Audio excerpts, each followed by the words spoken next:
Chapter 15. A Clog Dance. And we'll sing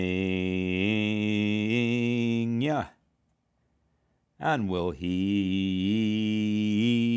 ya, and pay Paddy Doyle for his boots. Furling Shanty. Not all the work of restoring the bark to order fell to the crew. The members of the China gang, especially the thin old Chinese in the forward 'tween decks, had their share, bailing out their own quarters. The first seas that came aboard had poured tons of water into the open hatches. To close the iron doors in the deckhouse over the entrance to the after 'tween decks was a simple matter, but the hatch just abaft the forecastle that led to the smaller forward quarters had no such protection.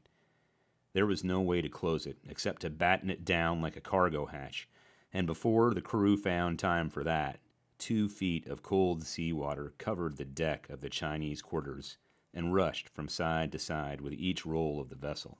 When the hatch cover was removed on the morning of the second day after the storm, a wave of dank, foul air poured out and the sound of sloshing water. Soon a bucket line of shivering, thinly clad Chinese began the bailing of the forward quarters. Bert wondered why none of the Chinese had drowned, for only the upper bunks amidship were safe from the surging flood. There was not a yellow man but was drenched to the skin, not a piece of oriental bedding but was saturated.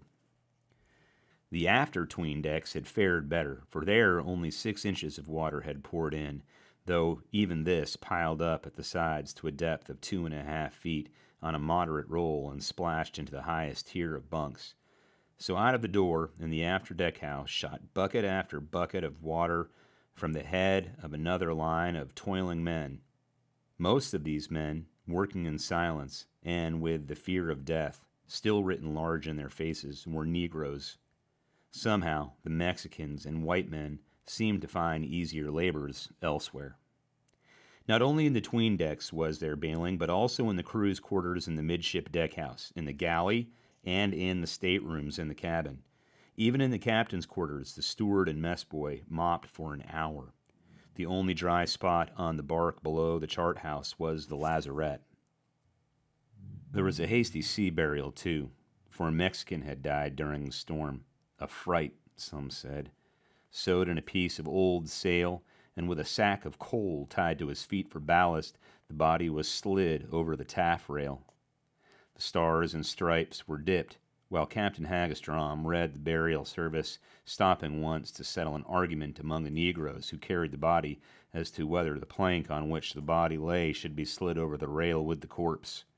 Goonies circled over the bubbling spot where the Mexican disappeared, screaming their rage that the thing did not float, for the great angular birds were ravenously hungry. Barney was furiously getting the surviving hogs comfortably bedded down in a temporary pen under the forecastle head. He counted them over and over again. 9, he announced after the first count, but after the second he had 14, then 11, then 13. The killed hogs were butchered and their carcasses hung from a beam above the poop where they would be safe from the China gang. But all these things were incidental to the main business of getting the Queen of Asia shipshape again and getting sail on her. On the 4th day after the storm, the crew still labored through all the daylight hours at the seemingly endless task.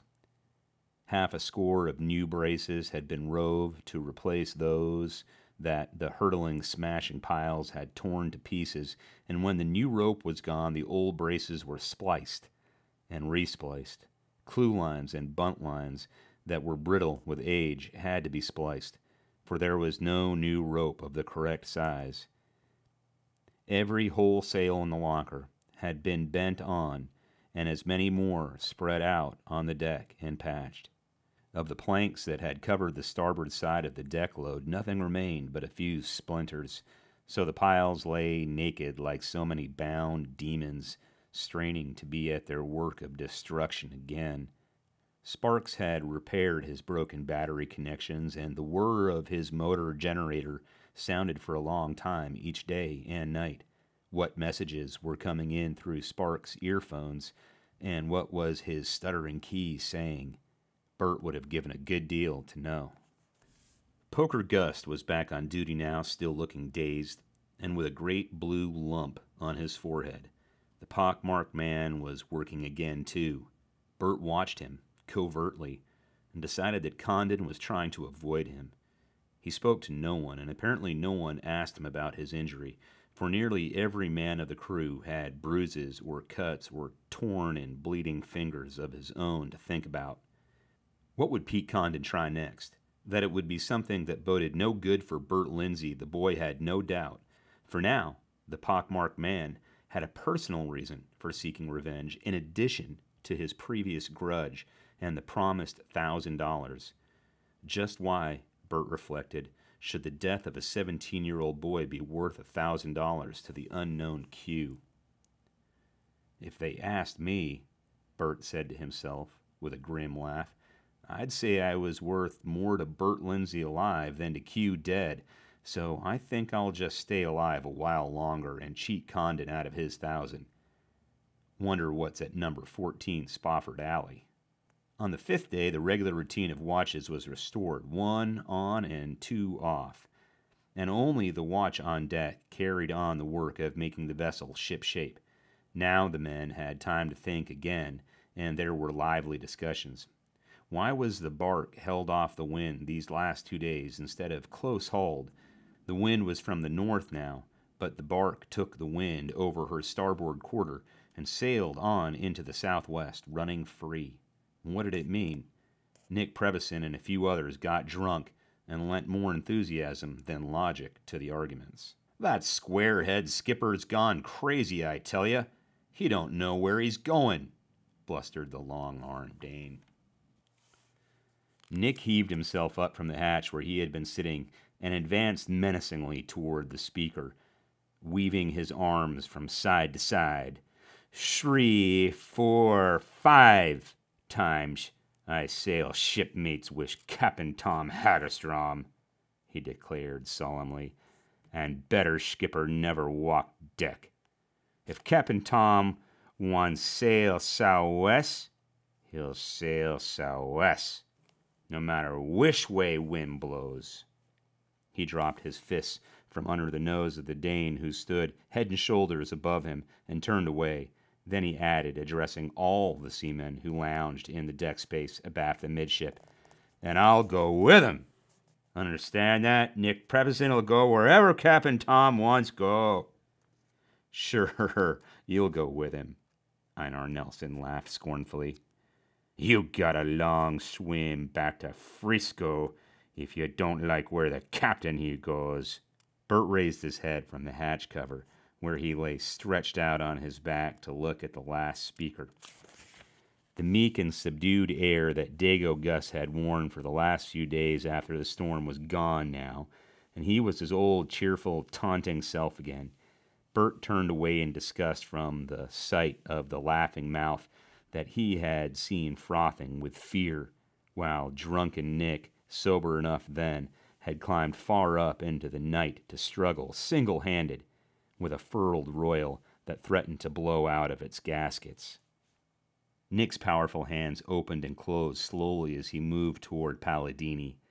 2 men who were pacing stopped, and those who were seated looked up expectantly. Gus and Nick were enemies of long standing. "You dirty Dago," said Nick.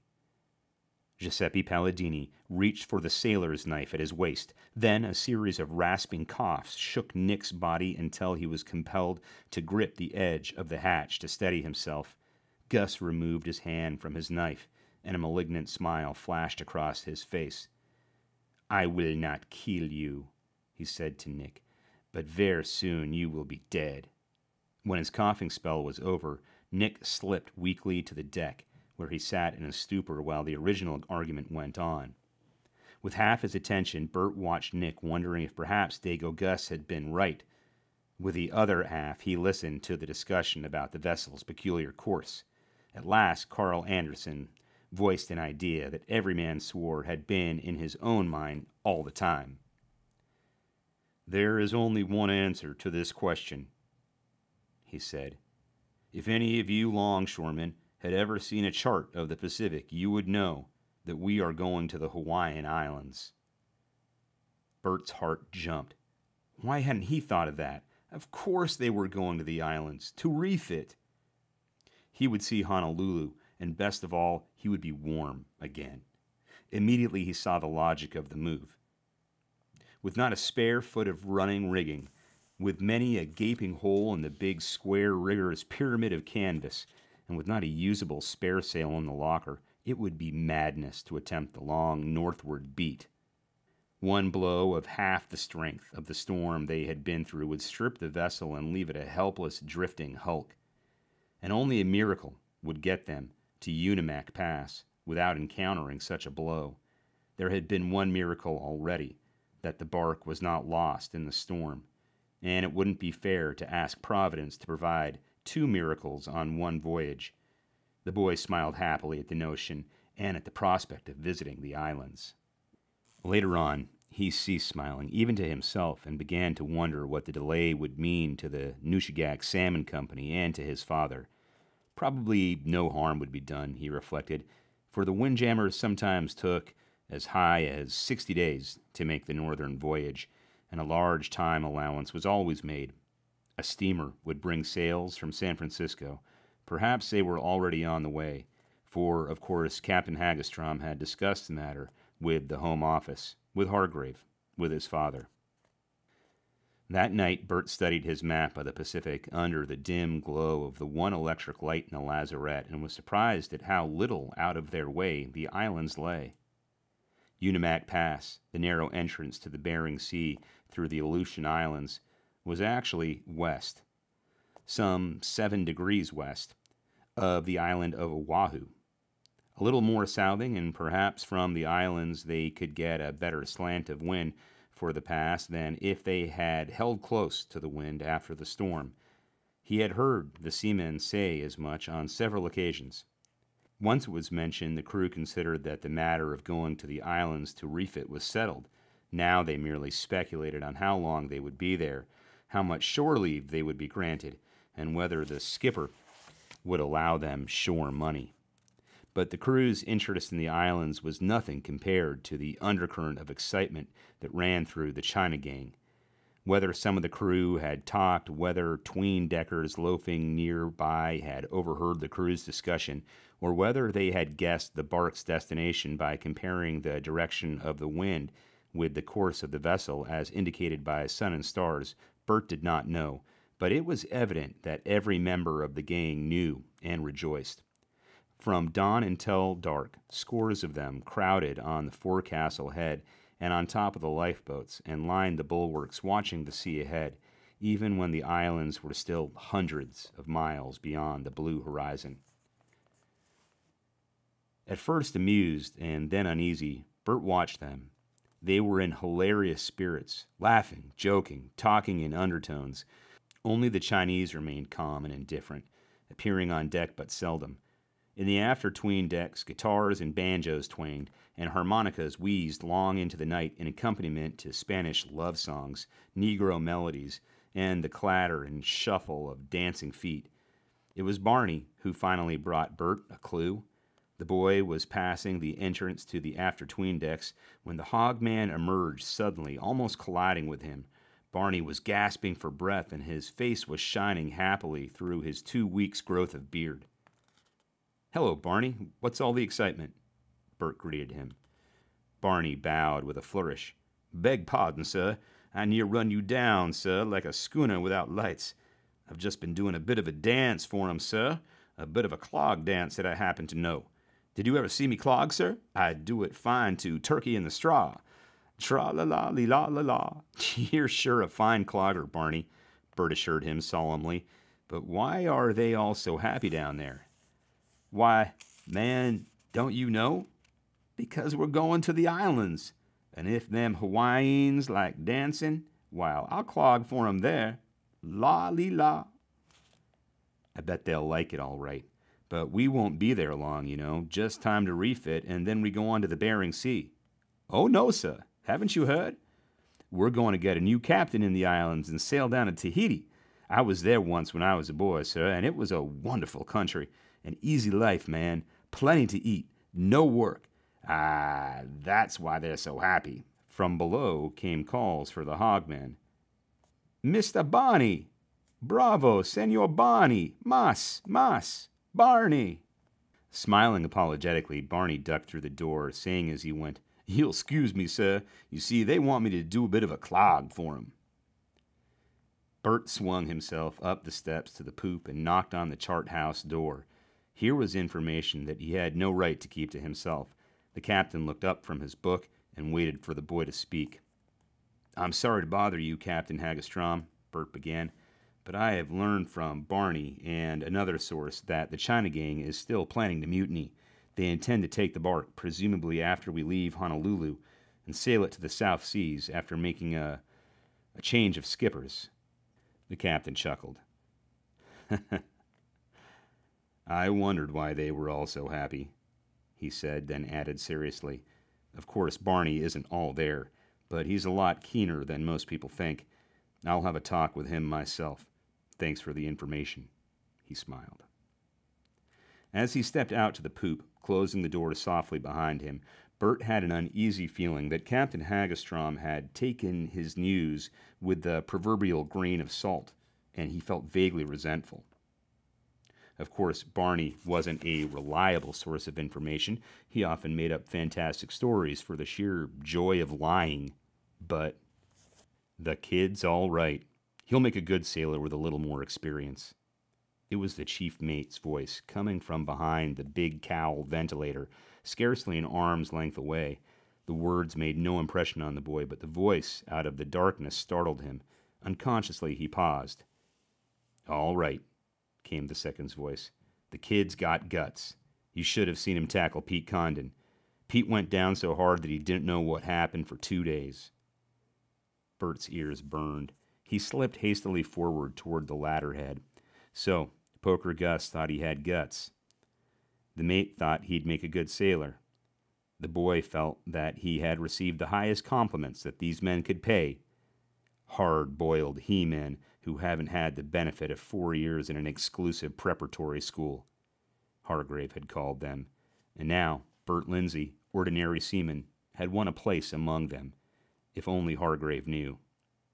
Not until Bert had removed his outer clothing and climbed into his bunk for a few hours of sleep before his next watch on deck did he remember his former suspicions about the second mate. Poker Gus had been in the 'tween decks at peculiar times. He was on strangely good terms with the gang, and what was worse, with the doctor. Could his remark about Pete Condon's injury have been intended to conceal from the chief mate his real feeling for the man? And who was the new captain who, according to Barney, was to take command when the vessel reached Honolulu? Was it Pete Condon? Was it Dr. Heiss? Could it possibly be Poker Gus?